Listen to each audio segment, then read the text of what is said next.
Hello, hello, and here we are. It is Tuesday, it is 5 o'clock, and therefore it is Biology Carol live streaming time. She says, really not taking this too seriously. Okay, so this evening we are going through the joys of the Meselson and Stahl experiment to show that DNA replication happens by the semi-conservative mechanism.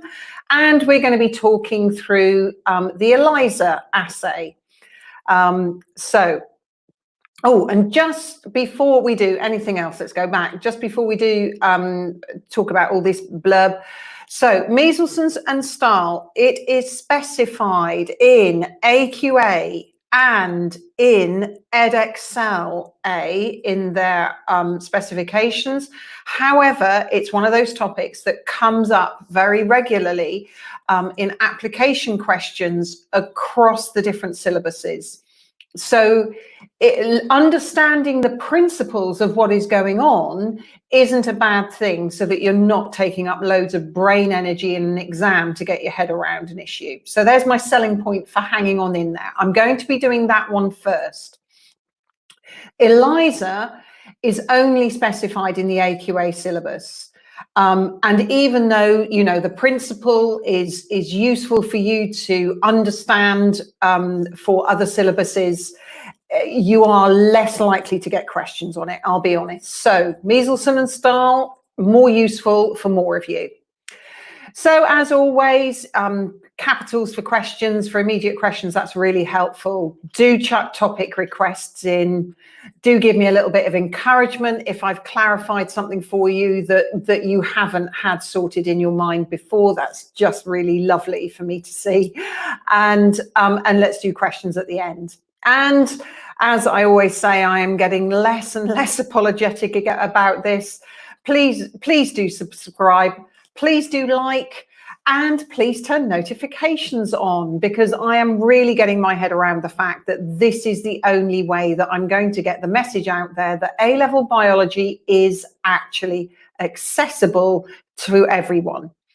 Because I'm not earning money from this, or really very, very little. I think I'm on about £8 a month, just so that you know. So let's kick off. Meselson-Stahl experiment. Why was it done? How did it work? And how were the results analyzed to be able to prove how DNA replicated?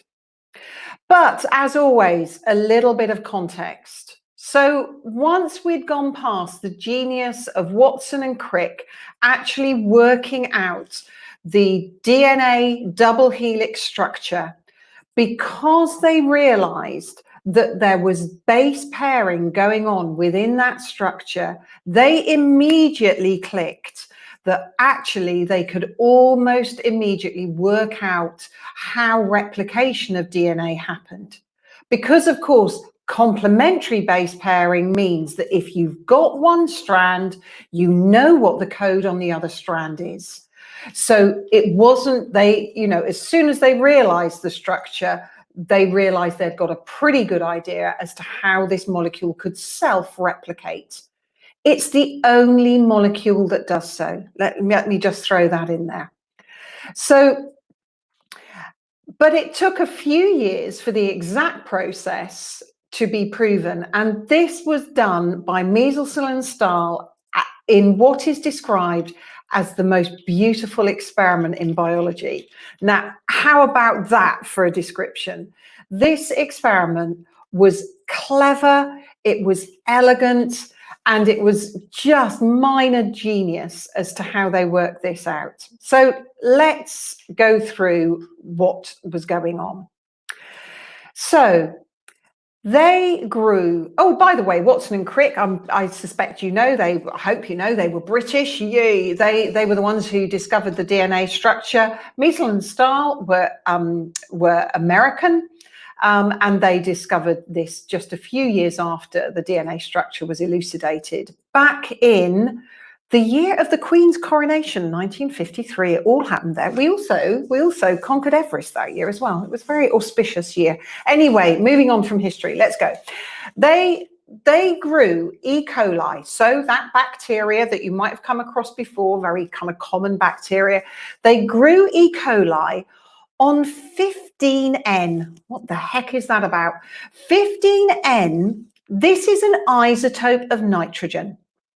Isotope, if you remember back to your GCSE chemistry, but don't panic, you won't be asked about this bit. Isotope means that it just has, or rather the 15N isotope meant that it had one more neutron than the normal 14N that exists in the air around us. 14N is normal, 15N is heavy. So they grew E. coli on this heavy nitrogen, and they did it for many, many generations. And that meant that all of the DNA that the E. coli was using was made by using this 15N, and therefore the DNA was heavy DNA. Now, where does nitrogen come into DNA replication? Well, that's because nitrogen is required to make the nitrogenous bases of DNA: adenine, thymine, cytosine, and guanine. Notice not uracil, because uracils, of course, is a base used in RNA. So those four bases, A, T, C, and G, all require nitrogen to be able to use them. So here is my little depiction of E. coli in 15N, heavy nitrogen, heavy DNA. They then transferred the bacteria onto normal 14N substrate. In other words, the only nitrogen that was available for the bacteria to make their DNA from scratch, to make new nitrogenous bases, was to use this normal light nitrogen. And that means that all DNA replications following this transfer can only use 14 nitrogen, and any DNA that is made can only be light nitrogen, light DNA strands. And here is my depiction for the 14N DNA. It's blue. Now, how are these two types of DNA separated? Heavy DNA and light DNA. How are they separated? Well, that is done by centrifugation.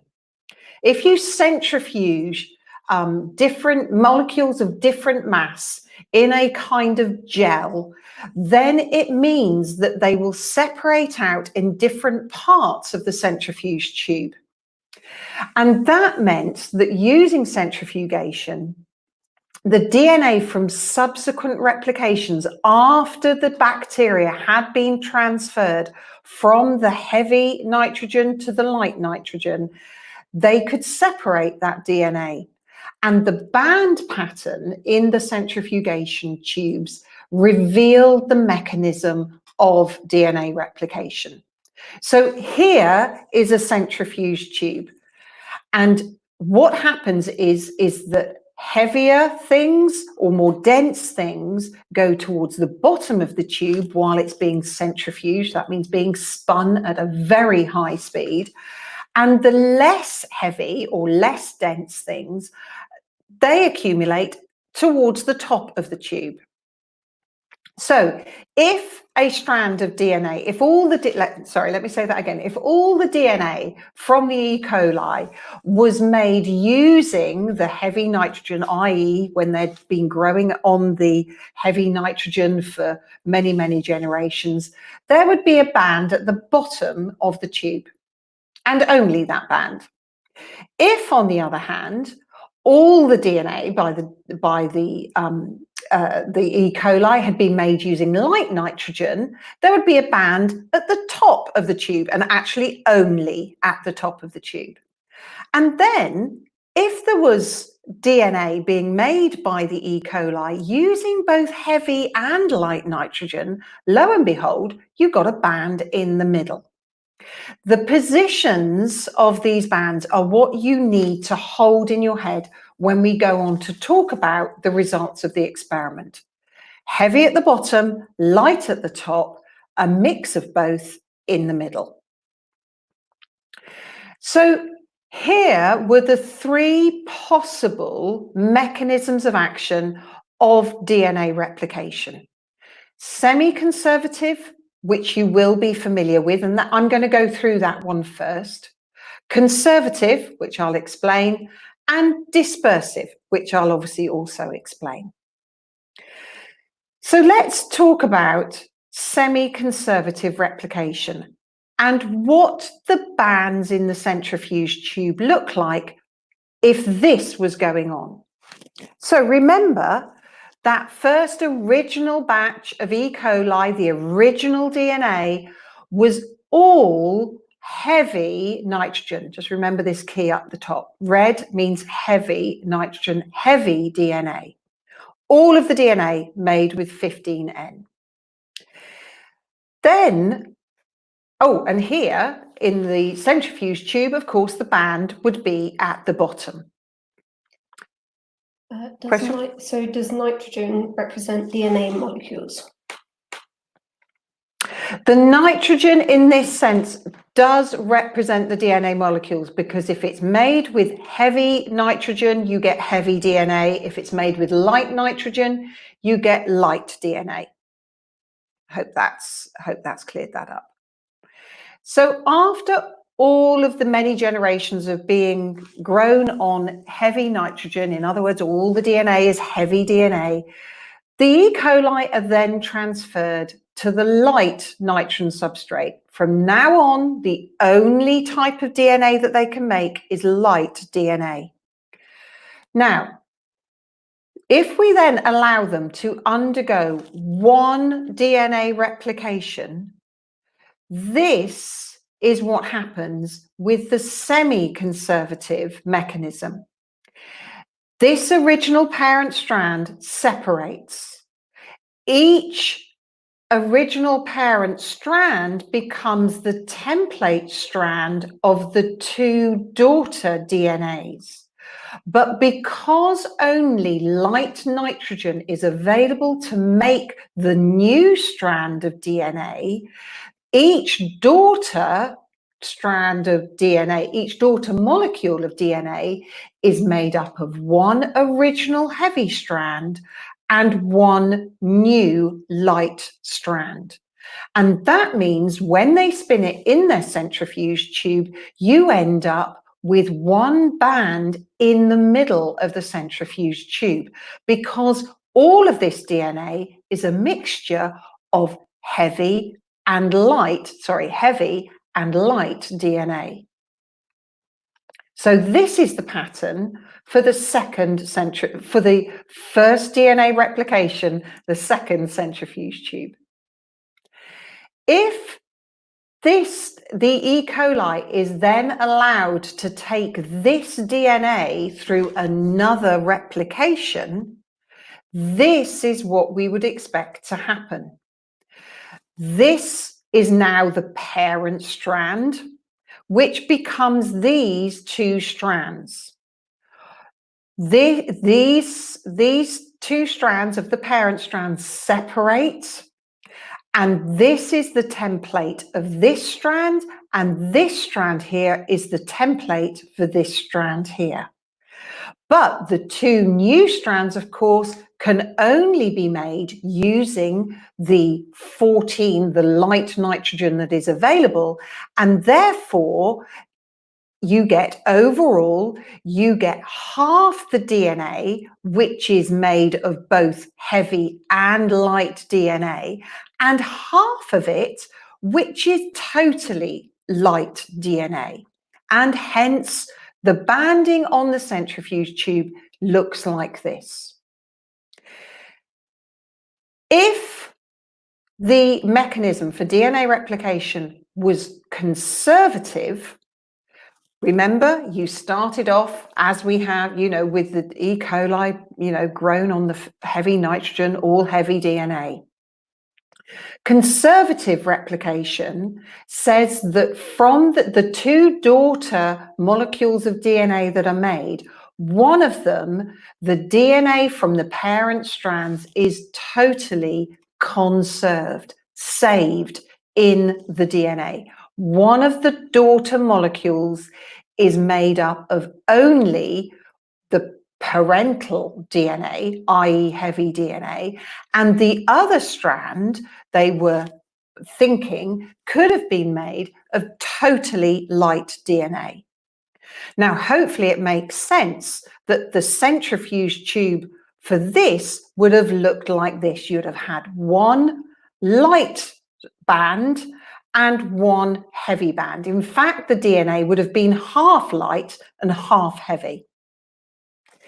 And if we follow this logic on to the next generation of DNA replication, the next round of DNA replication, this strand here would have made these two strands. And of course, because it's totally conserved, this daughter strand would have just been made of the parental DNA, whereas the second molecule of DNA would have been made of newly formed strands from the light nitrogen that was available, whereas this strand was making these two strands, and they would have, of course, both been completely light strands.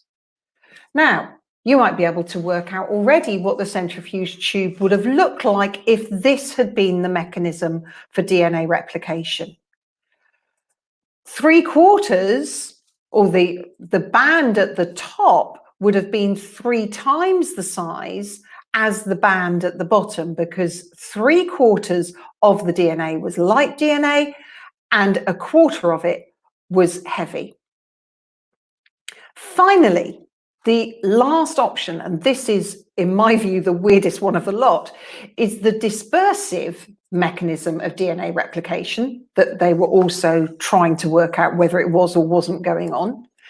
Of course, the parental DNA is the same. We've gone through that. This is where each new strand of DNA is made up of both old and new. And of course, the centrifuge tube therefore would have looked like this, the same as semi-conservative. However, I'm hoping that it follows that the second DNA replication also would have looked like this, and therefore the centrifuge tube from the second replication would also have had the same banding as the first DNA replication. So, what did the results of the Meselson-Stahl experiment show? They showed this pattern of centrifugation bands across the parent DNA, the first DNA replication, and the second DNA replication. That combination being unique only to the semi-conservative mechanism of DNA replication.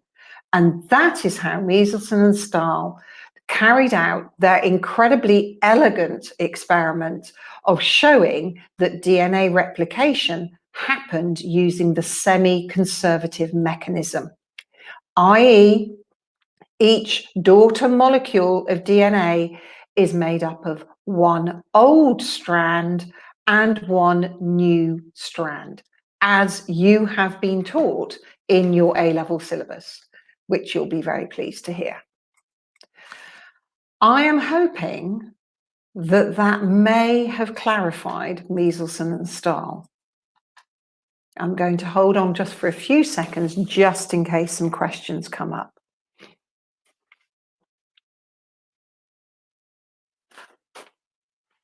Okay, at risk of jumping the gun, I'm now going to go on. This is predominantly for AQA students only. So any of you who are not AQA, I would totally forgive you for going and having a cup of tea now. This is understanding how the Enzyme Linked ImmunoSorbent Assay, or ELISA, works.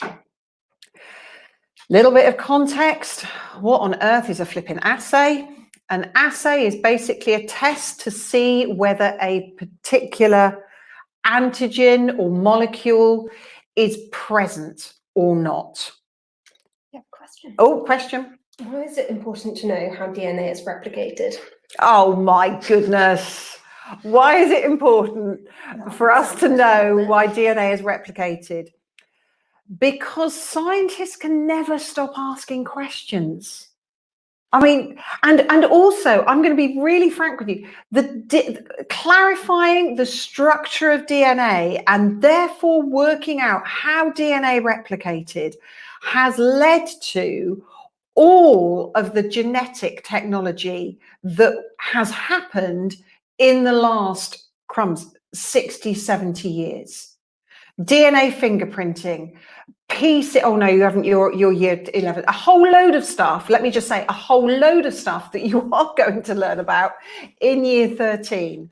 And how we have moved on in our DNA technology is just phenomenal, but it is absolutely based on that fundamental knowledge of knowing the structure of DNA and knowing how it replicates and knowing how it codes for proteins.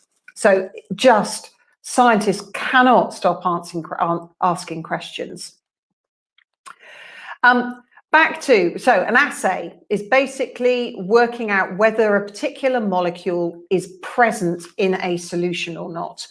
And really very often working out how much there is of that molecule in the solution.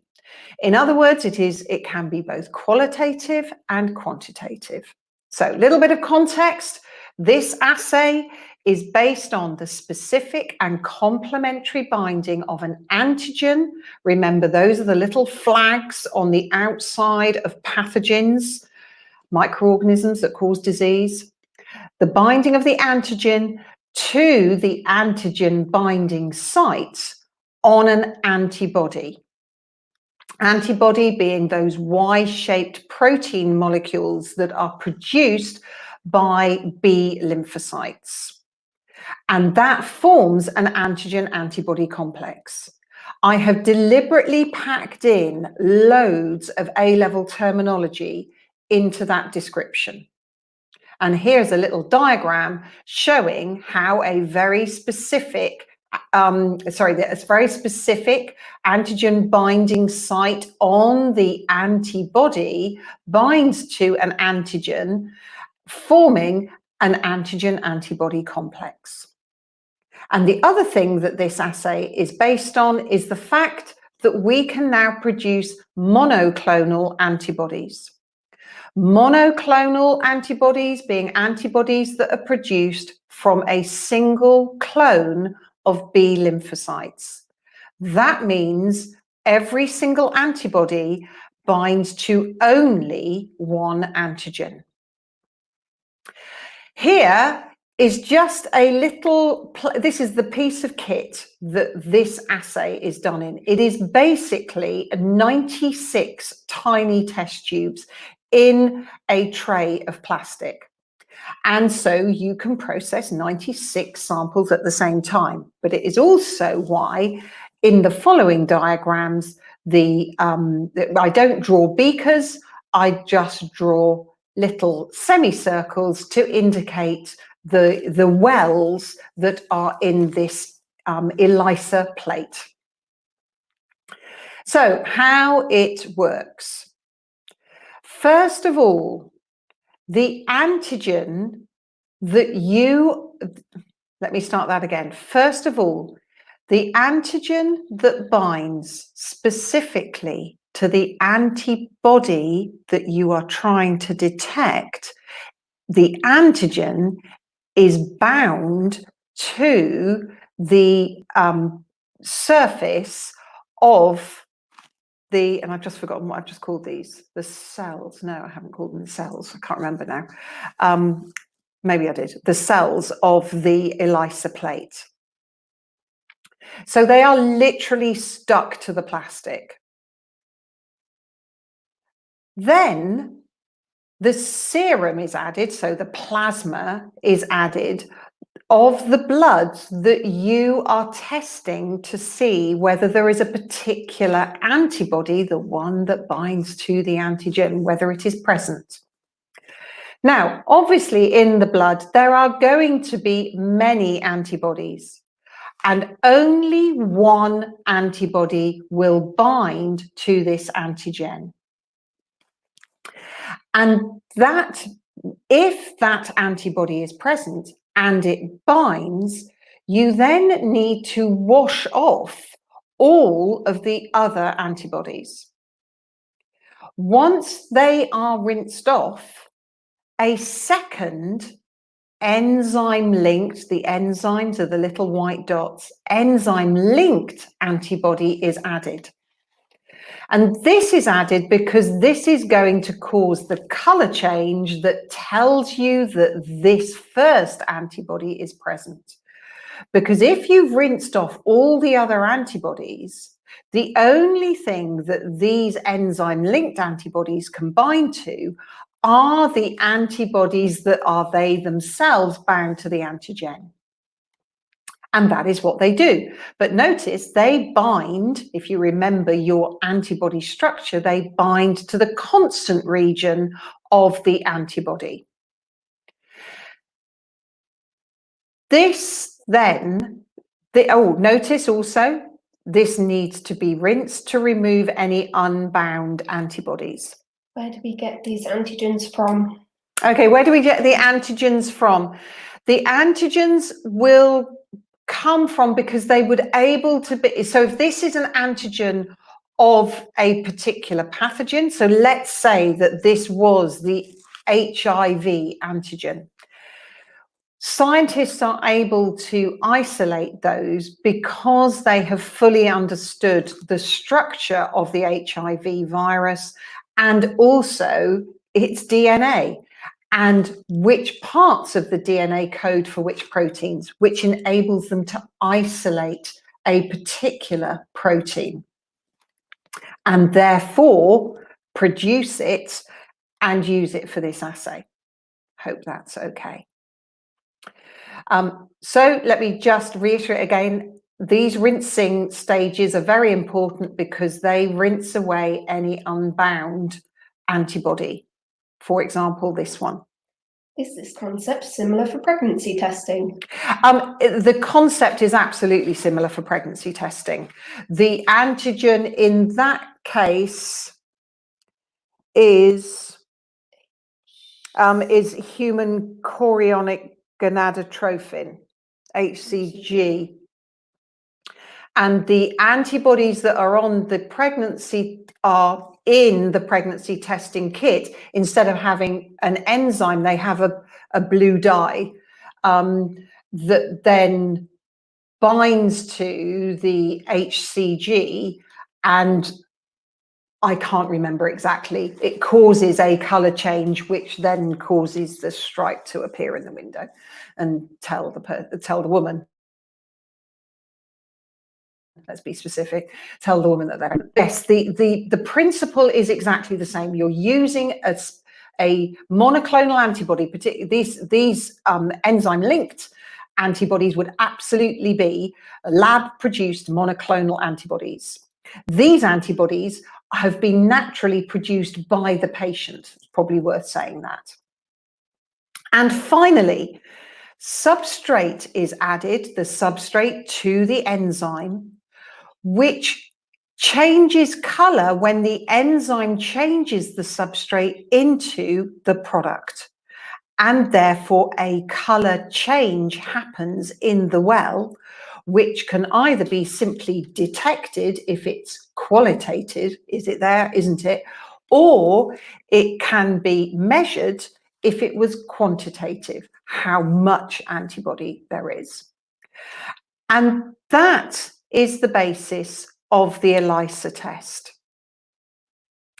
And yeah, I think I probably don't want to go into too much detail, too much more detail than that, but it is understanding why, for example, a colour change in exam questions, why, for example, a colour change happens at this stage, well, that is because the antibodies have bound, which has enabled the enzyme-linked antibodies to bind, and therefore the addition of the substrate has caused a colour change.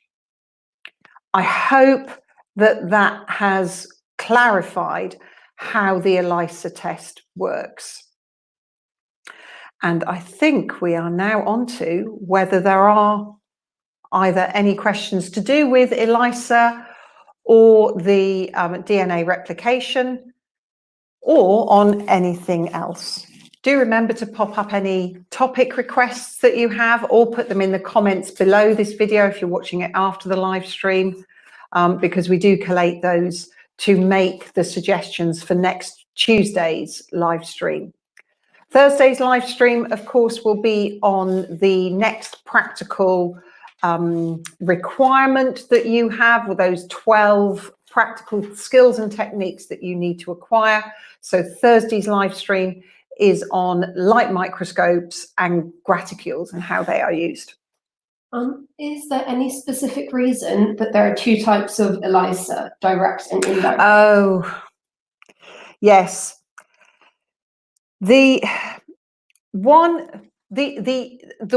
okay, so if we know direct and indirect, this is the indirect ELISA because it uses an enzyme linked antibody that you can see, because it binds to the constant region of this first antibody, means it could actually bind to any antibody that you're looking for, or many of them at least. And therefore, this is kind of a really useful laboratory reagent, as it were, to have on the shelf. So this is the indirect ELISA. The direct ELISA is if, for example, you were just looking as to whether the antigen were present in the serum, and therefore you might have the antibodies bound to the well, and they would also have an enzyme directly bound to them. So a direct ELISA doesn't use this second enzyme linked antibody. The first antibody will be enzyme linked. When all I know is, and I'm on the boundaries of my knowledge here, in terms of the accuracy of the test, the indirect ELISA is deemed to be more accurate than, and particularly in quantitative terms, than the indirect. So that is why probably you are taught the indirect ELISA. I hope that helps.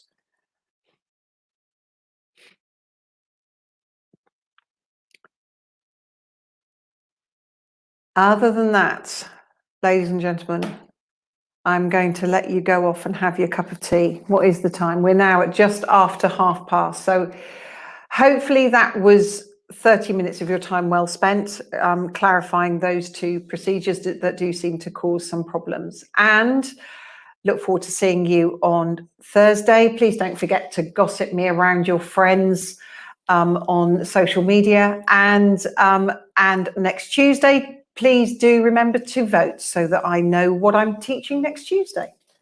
One last question. One last question. Why is the indirect ELISA more accurate? Oh, grief. Right, I think I'm just going to say I don't know. And because I don't know it well enough to give a really properly decent answer. So I'm just going to wave a little white flag on that one. I'm very sorry, Alina. I hope I've pronounced your name right. Any others? Can I just say, you won't need to know that for A-level biology exams, because if you did need to know it, I would absolutely know it. I've got enough degree. as my degree biologist daughter has just said, you don't need to know it for a degree either. Well, not the one she did, her biology degree. All right. Lovely to virtually see you guys, and look forward to seeing some of you on Thursday, and hopefully some of you on Tuesday as well. Bye for now.